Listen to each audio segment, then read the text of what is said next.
Hi there, and a warm welcome to our Highlights edition, shaping up this time around with the following top stories. Treasure Trove, exploring a historical photo archive in London. Night Grooves, a brand new music program, comes to DW. And Moroccan Experience samples some traditional cuisine from the Maghreb, here in Berlin.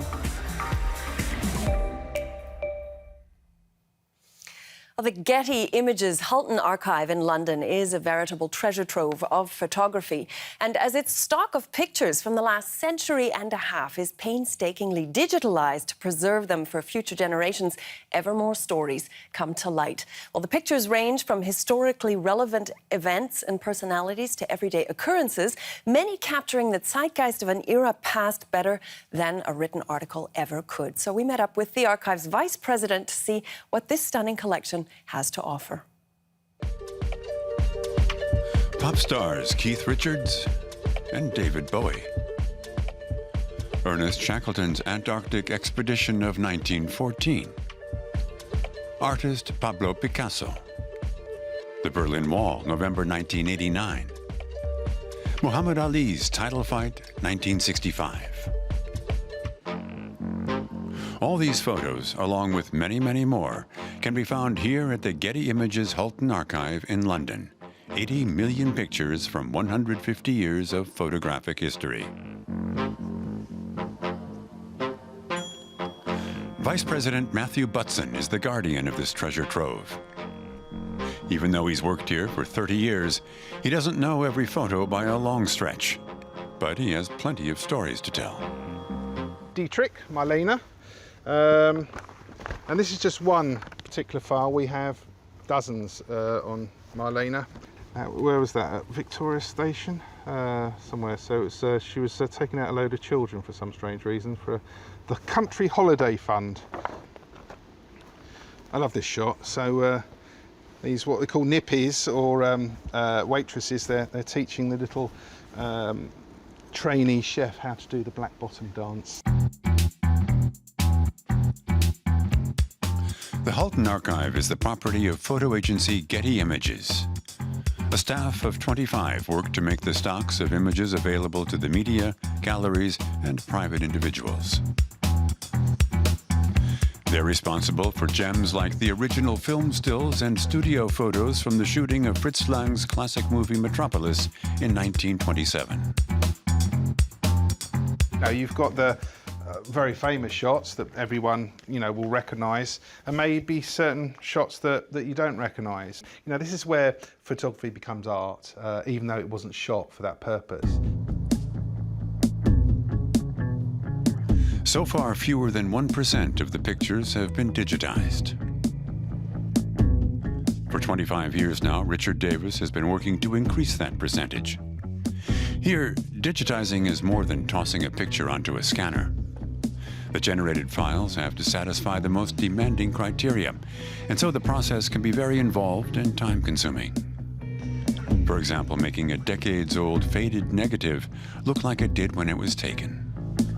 No, you have to understand how colours work. You have to understand when you add and subtract colours to an image, what it does to the density, the highlights, the shadows, the actual integrity of the scan. When you look at a scan close up at 100%, which is like now, it's still got a smooth graduation between the shadows, the highlights. It's, it's a nice even keel. Finding suitable images for a wide range of different clients can be real detective work. And it often results in surprises. We're still only scratching the surface, so as a rough indication, for every one image online, there's 200 prints in the files. For every one of those prints in the files which we've seen, there's potentially 200 negatives that have never been seen. And that's the exciting, is pleasure and pain. In addition to digitizing, the Hulton Archive also has its own darkroom, where technicians with decades of experience make analog prints in any desired size. They have a warmth, a kind of feel to them that you may not get with a a modern digital print. And also we can say by experience that they will last, kept archivally, they'll easily last 50 years. And we just don't know that about digital. The archive isn't limited to pictures of stars, politicians, and historic moments. Matthew Butson is especially fascinated by everyday photos of ordinary people doing ordinary things. This is a cultural resource, and although we generate revenue off the back of that through licensing to newspapers, books, magazines, even advertising, it's more than that. This is our cultural heritage, and it's our job to look after that. The Halton Archive is a photographic treasure trove with images from 150 years of human history, with plenty more stories just waiting to be uncovered. And good news for music fans, as this week saw the launch of a brand new program here on DW. Night Grooves is a combination talk and talent show featuring well-known personalities from the music world, both here in Germany and abroad. And guests are invited to perform and interact in an intimate home setting. And before it debuted, we got a behind-the-scenes sneak preview. I can feel something inside me saying, Conchita and Anastasia performing a duet. do you believe in life after love? Just one of the highlights of Night Grooves, a new show here on DW.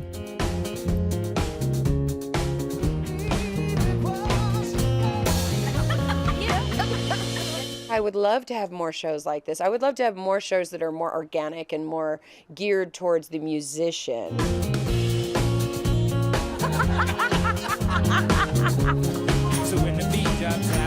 Night Grooves is a mixture of music and talk. The idea is to invite 2 to 3 acts to perform in a private atmosphere before a small audience. The show was hosted by Kim Fischer and Wiegald Boning. It's about music, but also the people behind it and how they live. Well, in my apartment, I have hand-painted wooden puppets everywhere and little cut glass cups. Everything's kitschy and cozy and, yes, a bit decadent. Wie soll ich sagen, so ein bisschen puffig auch, ja. Man hat sich fast ein bisschen zu wohl gefühlt. Also We felt right at home, and I almost blabbed out some pretty risque stories.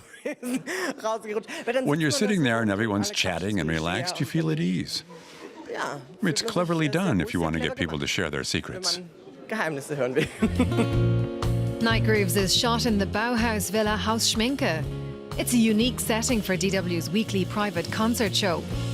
8 cameras are there to film the action, the music and the interviews.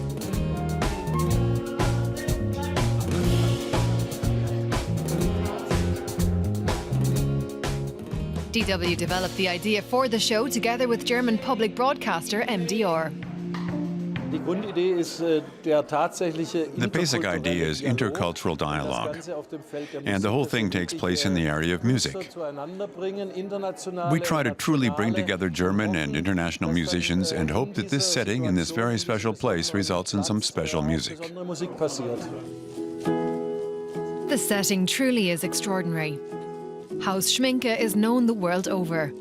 It was built in 1933 in the town of Löbau in Saxony, based on a design by German architect Hans Scharoun.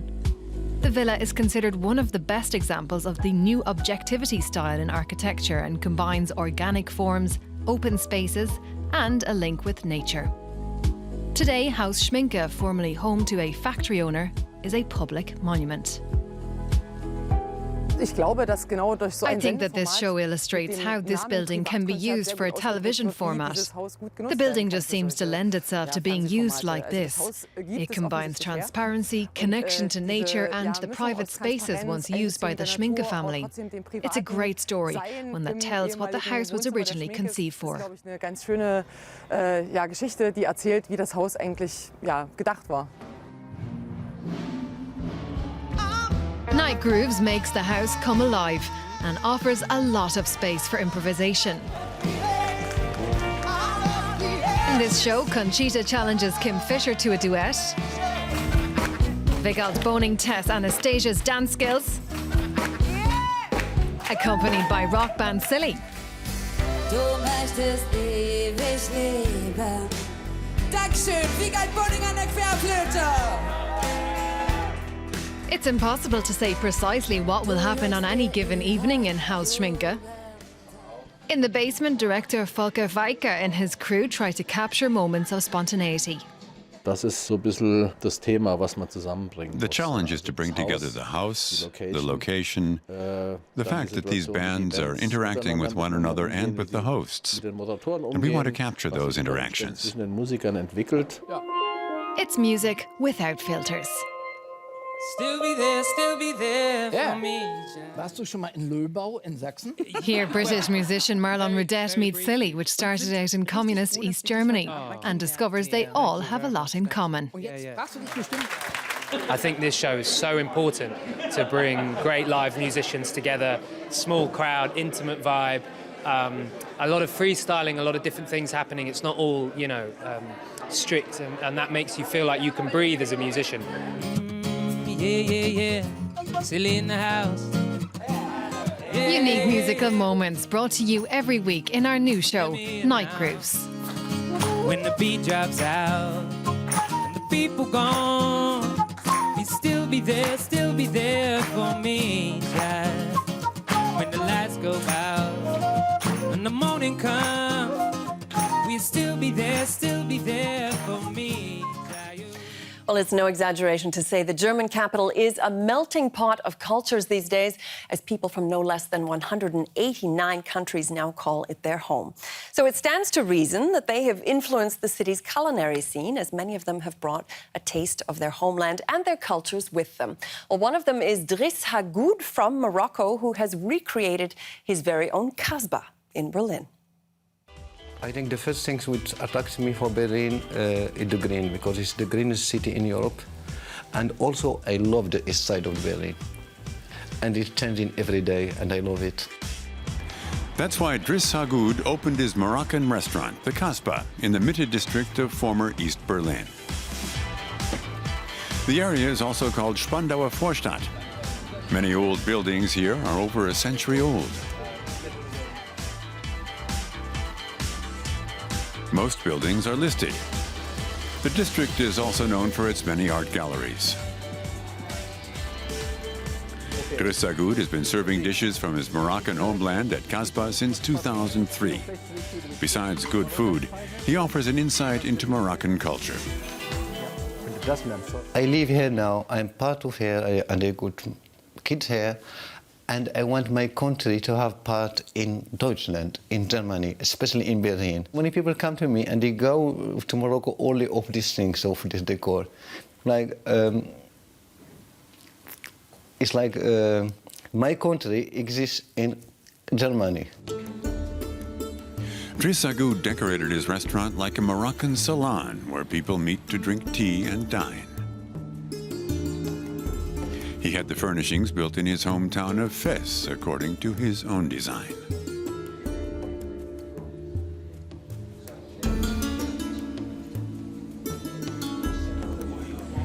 In Morocco, people generally eat with their hands, after they've cleaned them with rose water. Hagoud has made this a small ritual for his guests. When I'm cooking, I try to test every second, and I cook it from my heart. It's like I cook it for home. I don't cut the corners. And that's the recipe they are famous in my city, in Fez. Moroccan cuisine often combines sweet and spicy ingredients. Lamb is the most popular type of meat in Morocco. Preparing the meals is painstaking and time-consuming. To get the right consistency and unique taste, the meat is first marinated and then cooked slowly at a low temperature.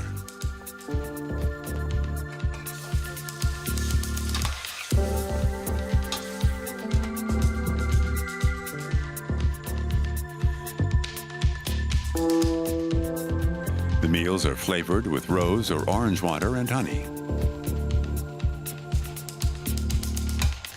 A tagine is a typical feature in a Moroccan kitchen. It's the name of the meal and the pot. In it, dishes are prepared gently and with great care. That dish is very costly. that usually people they don't do it every day.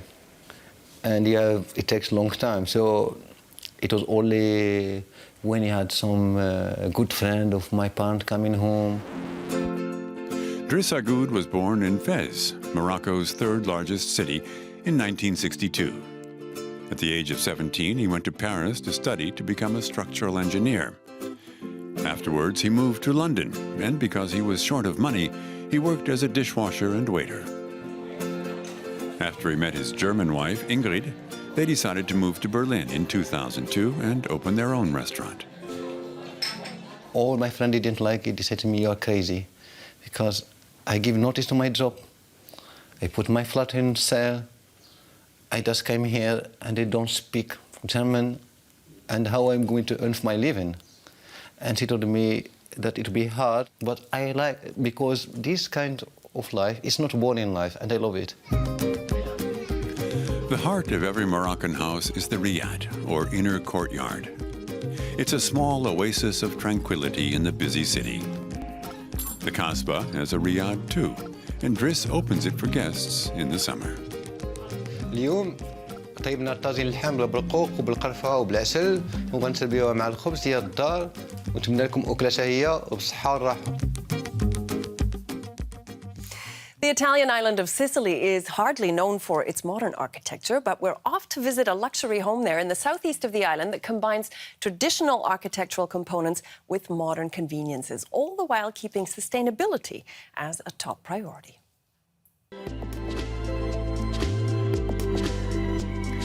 Guglielmo Parasporo's home lies beneath Sicily's scorching sun. The house looks as if it was shaped by the wind. Welcome to my place. Follow me. The building blends into its natural surroundings and has practically no corners. The facade is lime-based plaster, a traditional building material on Sicily. The flat, rounded form of the house is influenced by traditional Mediterranean architecture. Especially that from the islands around Sicily, north of Africa. In particular, the Damusos, Pantelleria, and the little islands around Sicily.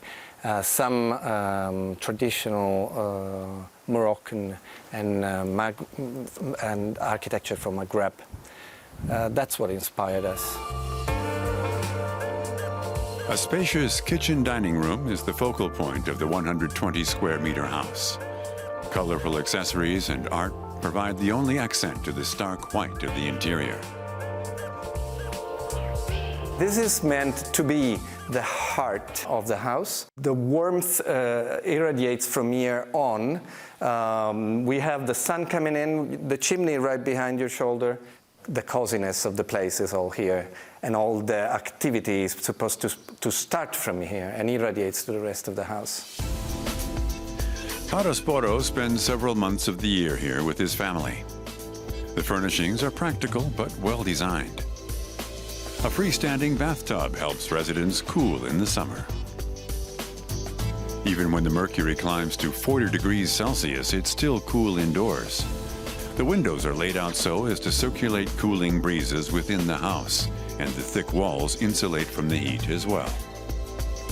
The walls are actually two, and one is built perpendicular, the other one is diagonal, and leave air in the middle. So they create a space of air between the two walls, which is supposed to isolate properly. We don't even turn on the air conditioning, actually. Outside, an olive tree more than a century old provides more shade. The further away you get from the house, the wilder the surroundings become. A path leads down to a pool that was intentionally built some distance from the house. The swimming pool represents the sea, and the gradual passage down into civilization from nature, and a passage of gradual wilderness fading until you get to the lawn, which is all plant, and finally civilization. The businessman has realized a childhood dream in the garden. He's built a treehouse in a carob tree, a hideaway for young and old alike. I thought it was also a possibility to isolate from the crowd, from the rest of the family and friends, where you can come here and read and even sleep. And so that's why I created it. I decided to do it, yeah. Two roof terraces provide more space for relaxation and feature an added bonus: a view of the neighboring nature reserve and of the Mediterranean.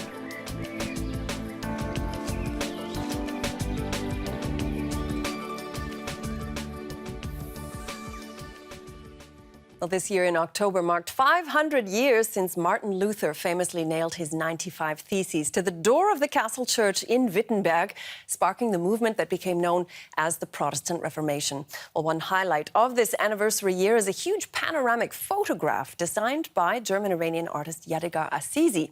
The exhibition Luther 1517 depicts life as it would have been during Martin Luther's time.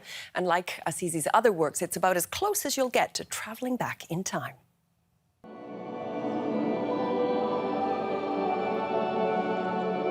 Imposing, full of history and attention to detail, Wittenberg invites visitors to take a trip back in time to the Reformation and experience the lives of monks, beggars, merchants, journeymen, and prince-electors. To be precise, in the year 1517 and the birth of the Reformation. A 360-degree panorama shows 30 years in the life of the man who got the ball rolling, Martin Luther.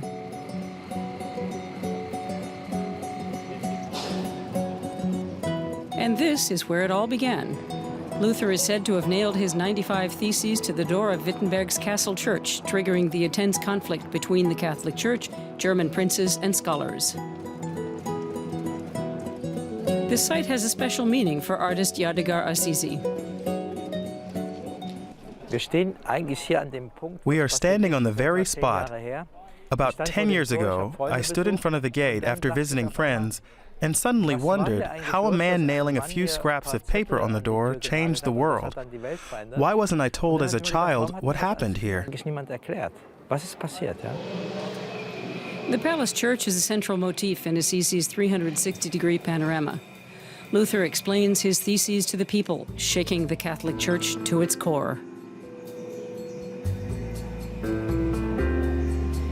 Azizi and his 15-member team worked for 6 years on the monumental work, a period in Luther's life on a canvas 15 meters tall and 75 in circumference.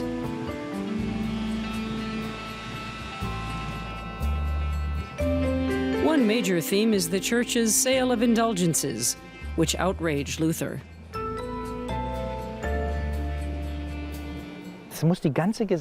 Representatives of every social class stand in line to buy indulgences. The seller of indulgences is over there, looking this way. There you see Luther tearing letters of indulgence from people's hands and saying, "Are you mad? Indulgences aren't part of the true church. They're not divine. The church must not corrupt itself this way." Yadigar Azizi also took a critical look at Luther's role. A Jew is expelled from the city, common in that era. Luther, an adversary of the Jewish faith, stands to one side. In another scene, women are declared witches and burned at the stake. Luther never said a word against burning witches at the stake. That shows that he, too, was a man of his times. I can't reproach him for that. He was only human. Azizi and his team staged the 30 years from Luther's life and work with actors and local extras. Luther himself was played by the actor Matthias Peikert, who was especially fascinated by how Luther's character changed. He went through a lot, experienced a lot, engaged in many struggles. You see it in his outward appearance, but also in his actions. This is Yadigar Azizi's 12th cyclorama. He showed his first in 2003. It was a huge panorama of Mount Everest. Others, larger and more spectacular, followed, like the nature panorama titled Amazonia. For his cyclorama of Pergamon, Azizi traveled to Turkey and recreated a day in 129 AD.